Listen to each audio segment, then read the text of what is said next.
संकेत पण आता विशालचा बैल झाला आहे. तन्वी आणि राकेश हरायला लागले की असेच रडतात. मग बिग बॉस येतात त्यांच्या फेवरेट लेकरांची काळजी घ्यायला. एकटी भेटते सगळ्यांना फक्त तन्वी. संकेत विशाल व प्राजक्ताचं ऐकून खेळतो. एक गेला की दुसरा चमचा विशालला लगेच भेटतो. अशा प्रकारच्या भन्नाट कमेंट्स या प्रोमोवरती आलेल्या आहेत. चला तर बघूयात नक्की कॅप्टन्सीचा टास्क कसा आहे आणि कशा पद्धतीने तो खेळायचा आहे. हाय गाईज, तर बिग बॉसच्या घरामध्ये कॅप्टन्सीसाठी टास्क चालू आहे. आता याच्यामध्ये 2 खांबावरती 2 नेट लावलेले आहेत आणि प्रत्येक सदस्याच्या म्हणजे जे उमेदवार आहेत त्यांच्या पाठीवरती एक बॉक्स ठेवलेला आहे जो की ट्रान्सपरंट आहे. आता याच्यामध्ये दोन्ही नेटमधून मासे येतील एक बझर झाल्यानंतर.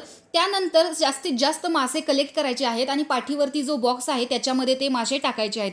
आता ज्या कंटेस्टंटकडे जास्तीत जास्त मासे असतील त्याला यामध्ये जय जयकार करायचा आहे, म्हणजेच त्याला थोडक्यात कॅप्टन्सी मिळणार आहे. आता जर बघायला गेलं तर या कॅप्टन्सी उमेदवारीमध्ये सगळे काटा ग्रुपचे मेंबर आहेत, म्हणजे तन्वी, दीपाली, राकेश, प्रभू, राखी, प्राजक्ता, रेवा, संकेत एवढे सदस्य आहेत. तर याच्यामध्ये कालचा जो टास्क झाला, प्रभू त्याच्यामध्ये खूप खुश दिसत होता, पण यांना हे कळत नव्हतं की हे यांचेच कॉम्पिटिटर वाढवत आहेत. म्हणजे एकाच काटा ग्रुपचे जर एवढे मेंबर्स याच्यामध्ये येत असतील तर प्रभूला याच्यामध्ये कॅप्टन्सी नाही मिळणार, कारण दीपाली, राकेश, तन्वी यांच्यामध्ये काहीतरी डील होऊ शकते, कारण तसेही तन्वीशिवाय प्रभूलाही इथं ग्रँटेड कोणीच धरत नाही. आता असं बघायला गेलं तर संकेतला सगळेजणच विशालचा बैल म्हणतायत, कारण संकेत सगळा डाव हा विशालचं ऐकून खेळतो आणि इथे सुद्धा रेवाने त्याला खूप साथ न देण्याचा प्रयत्न केला, त्यामुळे त्याने रेवाला सोडलं आणि नंतर तो तन्वीकडे गेला, कारण तन्वीकडे जास्तीत जास्त मासे होते.